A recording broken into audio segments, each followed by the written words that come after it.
নবদ্বীপের মাটিতে বাবা ব্রজেন্দ্র নন্দন কৃষ্ণ, কলিকালের মাটিতে হয়েছে শ্রীকৃষ্ণ চৈতন্য মহাপ্রভু। কিন্তু বাবা পৃথিবীতে হাজার হাজার ভক্ত, লাখ লাখ ভক্ত, কোটি কোটি ভক্ত আছে, কারোরটাকে কৃষ্ণ গৌর হলো না। শুধুমাত্র একজনই ভক্ত 12 বছর তুলসী ভাসিয়ে আমার কৃষ্ণকে নদিয়ার মাটিতে গৌর করেছিল। সে কে না? শান্তিপুরের মাটিতে বাবা বুড়ো অদ্বৈত আচার্য গোসাই। আমাইরা অদ্বৈত আচার্য চেনো তো? তোমাদের গ্রামে কিন্তু কেউ নয়।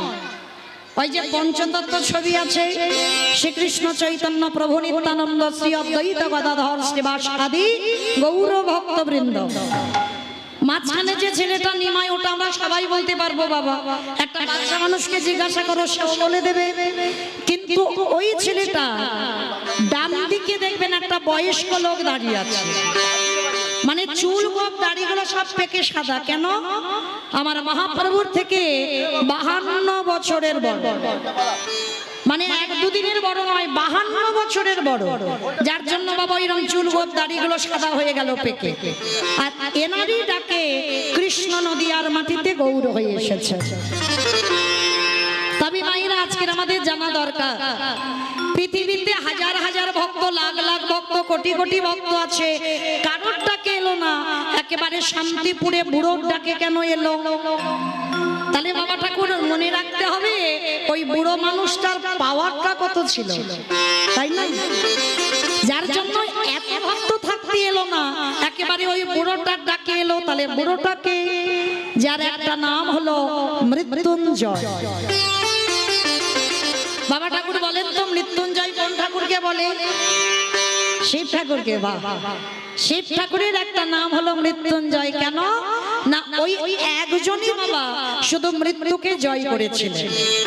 মানে সত্য, ত্রেতা, দাপর, এই 3টে যুগে আমার বাবা ভোলানাথের কোনো রূপ পরিবর্তন হয়নি, একই শিব। আর এই যে ফাল্গুন মাসে বাবা 24 তারিখে একটা ব্রত গেল, বলতে পারবে? কারণ মনে আছে কি ব্রত? জন্মাষ্টমী। ফাল্গুন মাসে জন্মাষ্টমী গেছে, মানে খিচুড়ি স্কুলে যাই না। বলো কি গেল ফাল্গুন মাসে? হ্যাঁ, গৌর পূর্ণিমা। ফাল্গুন মাসে 24 তারিখে নাকি গৌর পূর্ণিমা গেল। শিব চতুর্দশী ভুলে গেছো তো? যারা যারা আমরা শিব চতুর্দশী ব্রত পালন করেছে তাদের উদ্দেশ্যে নিবেদন বাবা, সারা রাত জেগে রইলাম। আর এবছর বাবা এমন ভাবে পড়েছে আমাদের বৈষ্ণব সমাজে 2 দিন হয়ে গেল উপোস, তাই না?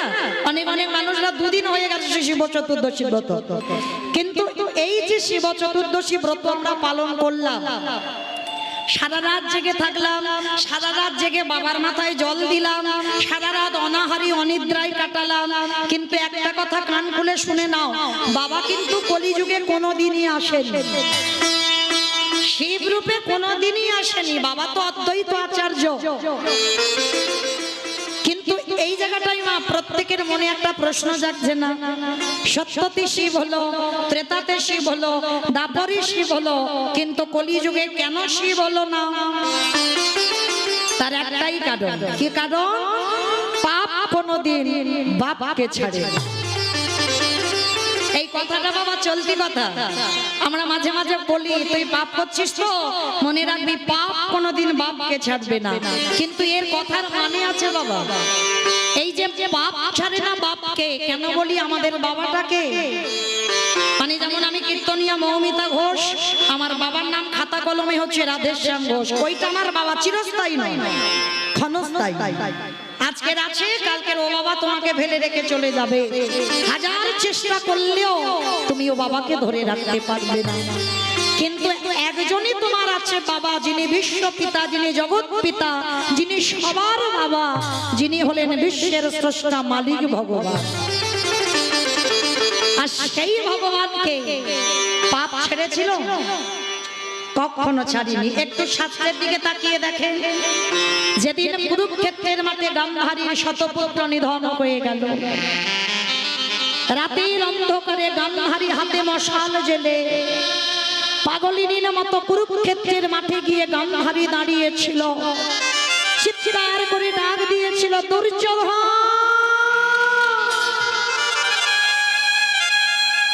দুঃশাসন।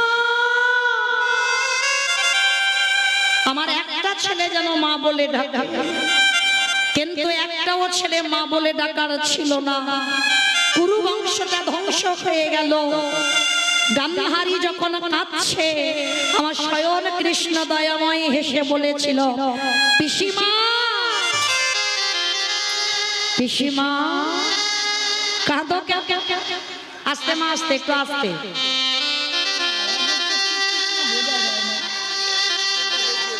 হরি বল, একটু আস্তে, কথা নয়, আস্তে। বসো, চুপ করে বসো সবাই। এই গুনগুন আওয়াজটা একটু থামিয়ে দেন, একটু থামান। নিতাই গৌর প্রেমানন্দে হরি বল, হরি বল, হরি বল। কুরুক্ষেত্রের মাটি আমার ভগবান কৃষ্ণ গান্ধারীকে বলেছিল, পিসিমা তুমি বৃথাই কষ্ট পাচ্ছ। তোমার এই যে 100টা ছেলে কুরুক্ষেত্রের মাঠে ধ্বংস হলো, মনে রেখো পিসি, 100টা ছেলে তো তোমার নয়, 7টাকে তো তুমি চুরি করেছো। এই জায়গাটা বাবা ভালো করে আস্বাদন করবেন ভগবান।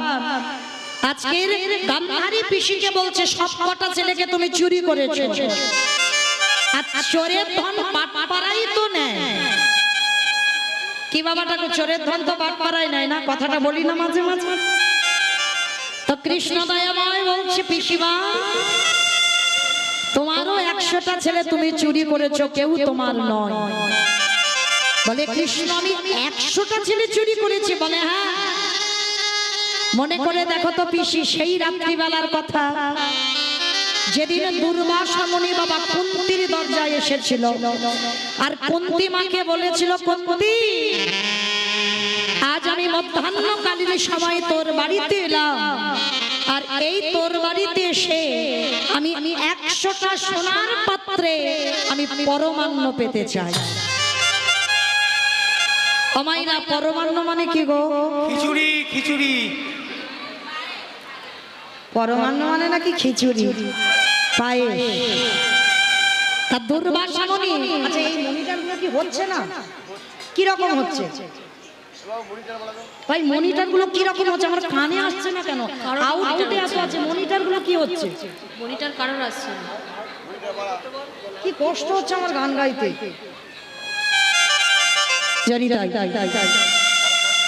মানে আউটপুট গুলো হান হান করছে, আর এইগুলো মনিটর কারোর আসছে না। শোনাই যাচ্ছে না। নিতাই গৌর প্রেমানন্দে হরি বল, হরি বল, হরি বল। আজকের সেই দুর্বাসা মুনি গিয়েছিল কুন্তিমার দরজা, আর কুন্তিমার দরজায় গিয়ে বলেছিল, কুন্তি আজ আমি তোর দুয়ারে এসেছি, 100টা পাত্রে আমায় পরমান্ন দিতে হবে। এখনকার যেমন সোনার মূল্য বাবা, তখনকার দিনে এত নয়। তো কুন্তি জোগাড় করেছিল 99টা সোনার পাত্র, আর একটা পাত্র পাইনি বলে নিজের বক্ষ থেকে কাপড়টাকে সরিয়ে দিয়ে ওই গরম ফুটন্ত পরমান্নটা নিয়ে নিজের বক্ষের উপরে ঢেলে দিয়েছিল।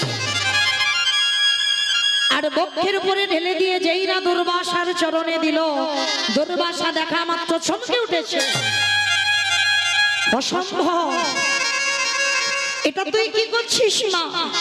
আমি তোকে বলেছি 100টা সোনার পাত্রে দিতে, আমি তো তোকে হৃদয় পাত্রে বলিনি। বাবা ঠাকুর, আমি 99টা পাত্র জোগাড় করেছি, কিন্তু আমি তো একটা পাত্র পাই নাই। তার বিনিময়ে ওই একটার বদলে আমি আমার হৃদয় পাত্রে ঢেলে দিলাম, আপনি গ্রহণ করেন। দুর্বাসা মুনি বলেছিল, আহারে এত প্রেম, এত ভক্তি, এমন করে বৈষ্ণব সেবা, যা এই যে তোর ভক্তিতে আমি সন্তুষ্ট হলাম, তুই স্নান করে আয়, শুদ্ধ বসন পরিধান করে আয়। এই যে 100টা পাত্রে আমায় সেবা দিলি, আমি তোকে বর দেব, তুই শত পুত্রের জননী হব। 100টা ছেলের মা হবে। আচ্ছা বলো তো মা, এই কথাটা শুনলে কি কোনো মা লোভ সামলাতে পারে? পরপর যদি আমাদের কন্যা সন্তান হয় না, আমরা কিন্তু একটা ছেলের জন্য 7 ঠাকুরের কাছে মানত করে বেড়াই, ঠাকুর আমার যেন একটা বংশে পুত্র সন্তান আসে। কেন? একটা পুত্রের জন্য আমরা কাঁদি কেন? কি গো মায়েরা, ছেলে বৌমার কাছে ভাত পাবে বলে উল্টে তোমার রেঁধে খাওয়াতে হবে। সারা জীবন যেরকম রান্না করো ওরকম রান্না করতে হবে, এটা কলিযুগ। তাহলে কি ছেলে তোমার মুখে পিণ্ড দেবে বলে? না। তাহলে ছেলে কেন তোমার মুখে আগুন দেবে বলে? না। তাহলে ছেলে কেন? একটা ছেলের জন্য আমরা কাঁদি কেন?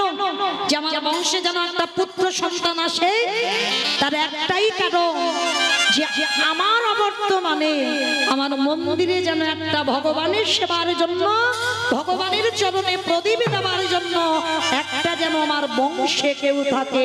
তাই গৌর প্রেমানন্দে হরি বল হরি বল। কিন্তু আমরা এমন মূর্খ নারী ভগবানের কাছে প্রার্থনা করি, প্রভু আমার চাকরিওয়ালা ছেলে দাও, প্রভু আমার ডিগ্রিওয়ালা ছেলে দাও। একজন মা কোনোদিন ভগবানের কাছে কাঁদে না, ঠাকুর আমার একটা কৃষ্ণ বলা ছেলে দাও। কেন?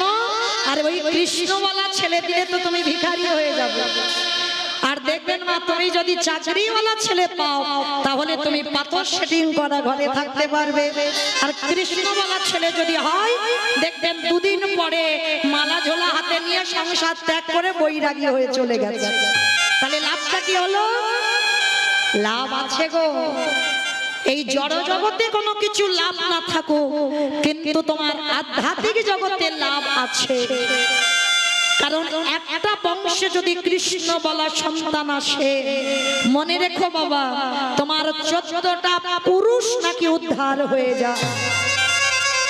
পিছনে যারা নরকে আছে 7 পুরুষ তারা উদ্ধার হবে, আর যারা সামনে আছে 7 পুরুষ তারাও উদ্ধার হয়ে যাবে, যদি বংশে একটা কৃষ্ণ ভক্ত পুত্র এসে যায়।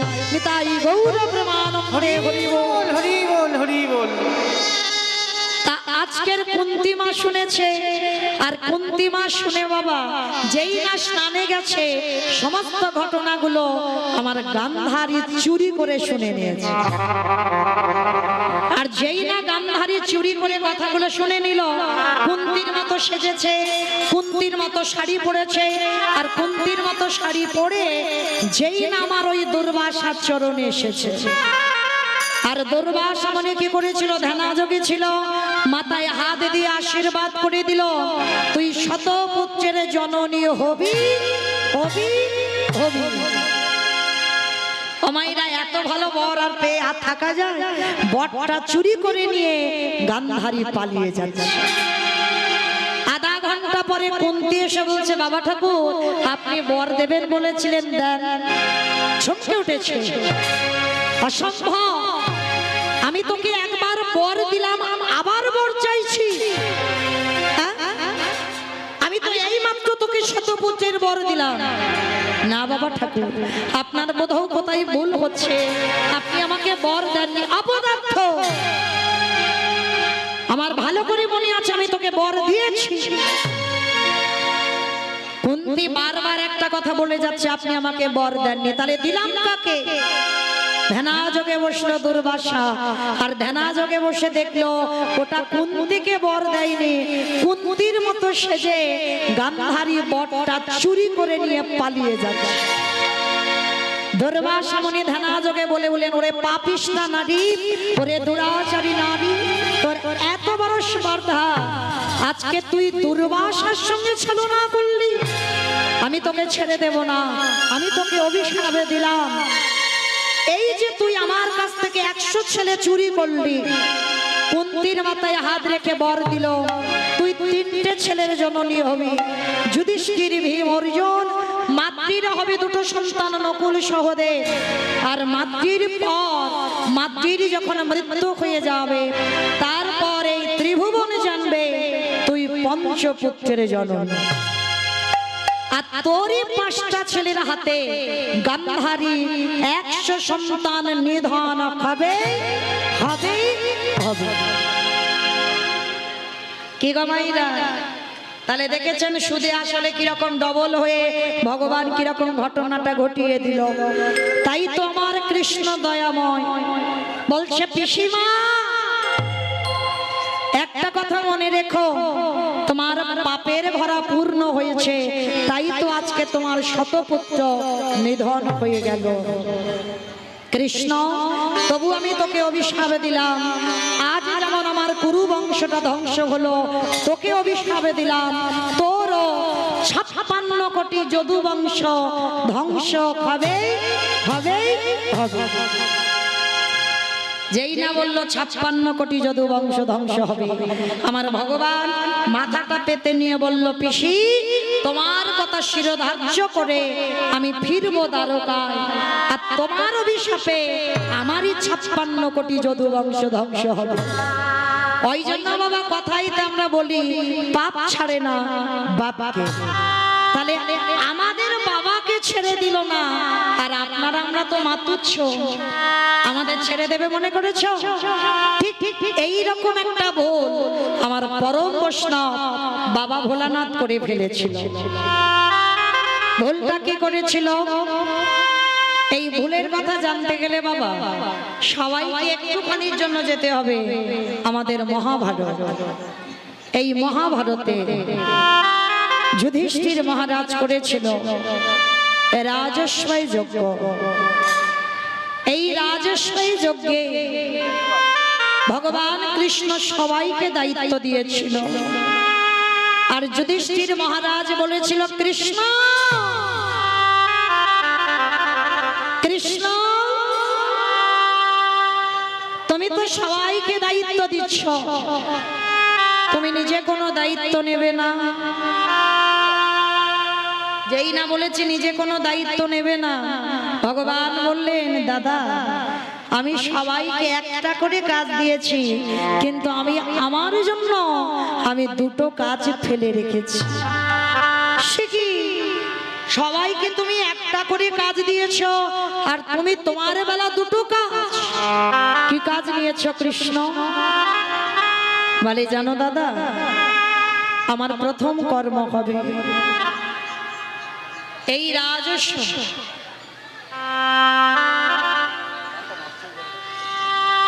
এই রাজস্বই যজ্ঞে যত যত সাধুগুরু ব্রাহ্মণ বৈষ্ণব আসে, যত যত ভক্তরা আসবে, আমি কৃষ্ণ দয়াময় হয়ে সবার প্রথমে আমি নিজের হাতে তাদের চরণ যুগল ধৌত করব। যেই না কথাটা বলেছে সঙ্গে সঙ্গে যুধিষ্ঠির মহারাজ চমকে উঠেছে। কৃষ্ণ কে কোন জাতের মানুষ আসবে, কে ছোট জাত কে বড় জাত, ছোট বড় বিচার করবি না, তুই সবার পা ধোয়াবি। বলে হ্যাঁ দাদা আমি সবার পা ধোয়াবো। আচ্ছা বাবা গো কি গল্পের ফোয়ারা উড়েছে। হরি বল, গল্প করবে গো, করবে সারা জীবন গল্প করবে। এই দিনটা যদি চলে যায় আর পাবে না খুঁজে, কারণ এখানে কেউ গ্যারান্টি দিতে পারবো না বাবা কাল আমি থাকবো। ওই জন্য সবার কাছে বলছি, এমনি তো গরম পড়েছে বাবা, মানুষ যেন হাটফাল করবে, ওই জন্য সবার কাছে নিবেদন একটু কৃপা করে শান্ত হয়ে বসে, এত কথা বলবেন না, গন্ডগোল করবেন না। দেখবেন একটু চুপচাপ বসলে গরমটাও কম হবে, কারণ আমার মতো তো একটু কষ্ট করে কথা বলতে হচ্ছে না, কথা বললে গরম হবে। একটু কথা কম বলেন, একটু শান্ত হয়ে বসেন। নিতাই গৌর প্রেমানন্দে হরি বল হরি বল হরি বল। আচ্ছা মায়েরা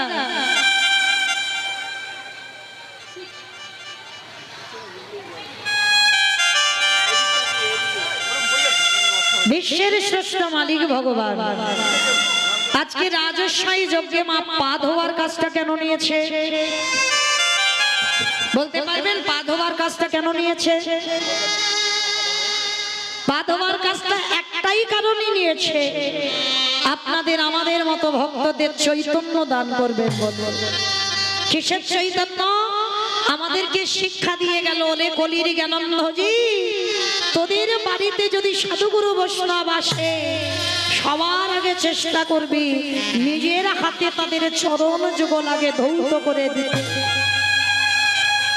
কিন্তু মায়েরা এই নিয়মগুলো আমাদের আগেকার দিনে ছিল, এই এখনকার দিনে আমাদের মতো মেয়েরা আমরা যত টিভি সিরিয়াল দেখি আর আমাদের আচরণগুলো বাবা ঠিক সেই রকম হয়ে যায়। আর আমরা বিশ্বাস করি না, আর আমরা মানতে চাই না যে সাধুগুরু বৈষ্ণবদের পদধূলার কত দাম।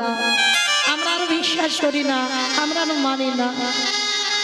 কিন্তু সবার চরণে আমার একটা নিবেদন,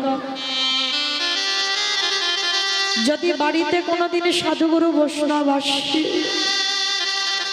বাড়িতে যদি কোনোদিন গুরুদেব আসে, কোনো ভক্ত যদি দুয়ারে আসে, চেষ্টা করবেন বাবা সবার প্রথম নিজের হাতে তাদের চরণ যুগল আগে একটু ধৌত করে দিতে। সাধুগুরু বৈষ্ণব যদি নাও পান, যে যার ঘরের বাবা মা তো আছে, যে যার ঘরের শ্বশুর শাশুড়ি তো আছে, চরণ ধরে বলে যাই বাবা, যদি পারেন বৎসরে একবার, আমি বলে যাচ্ছি না যে রোজ রোজ তোমরা বাবা মার পা ধোবাও, শ্বশুর শাশুড়ির পা ধোবাও, বৎসরে একবার,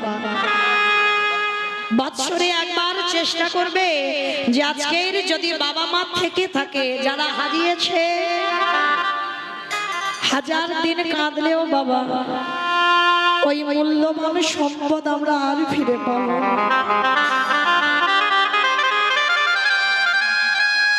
কেন বললাম মূল্যবান সম্পদ? আমরা অনেকে বুঝি না গো, আমরা অনেকে মানতে চাই না। বাবা মার চরণ ধুলাটা হচ্ছে খুব মূল্যবান সম্পদ। যদি বলো এটা কীর্তনিয়া মৌমিতা বলছে না, যারা এখানে শাস্ত্র জ্ঞানী বাবা, ভগবান কৃষ্ণ সুদামাকে বলেছিল, সুদামা এই জগতে সবার আগে বড় গুরু হলো যে যার ঘরের বাবা মা। এই পৃথিবীতে হাজার তীর্থে যেতে হবে না, যদি একবার পিতামাতার চরণ সেবা করা যায়। ভগবান বললেন যারা যারা পিতামাতাকে শ্রদ্ধা করি, যারা যারা পিতামাতাকে ভক্তি করি, শুধু এ জীবনে নয়, আমি প্রতিটা জনমে জনমে সেই ভক্তির দরজায় বাধা বুঝি ভক্তি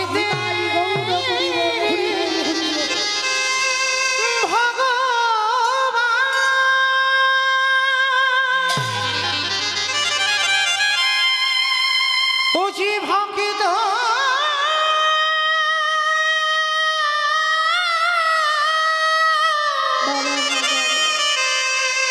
ভক্ত ছাড়া কিছু জানে না।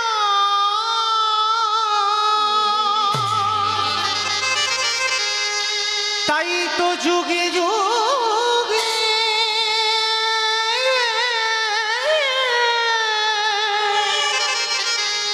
সে তো ভক্তের কাছে ছুটে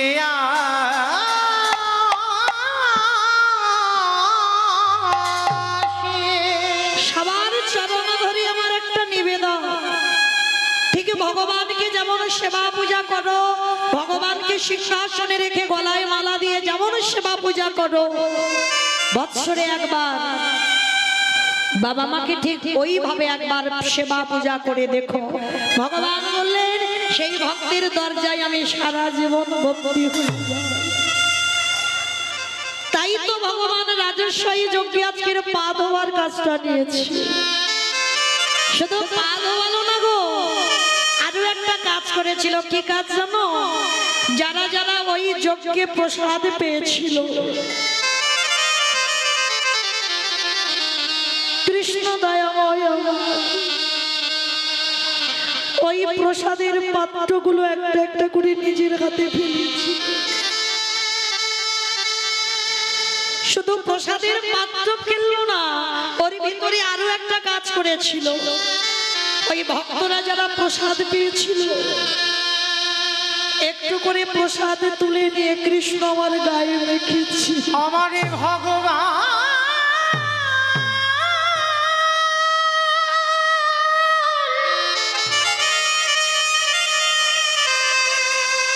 ও যে ভক্ত বড় ভালো বাসে কৃষ্ণ সে যে ভক্ত ছা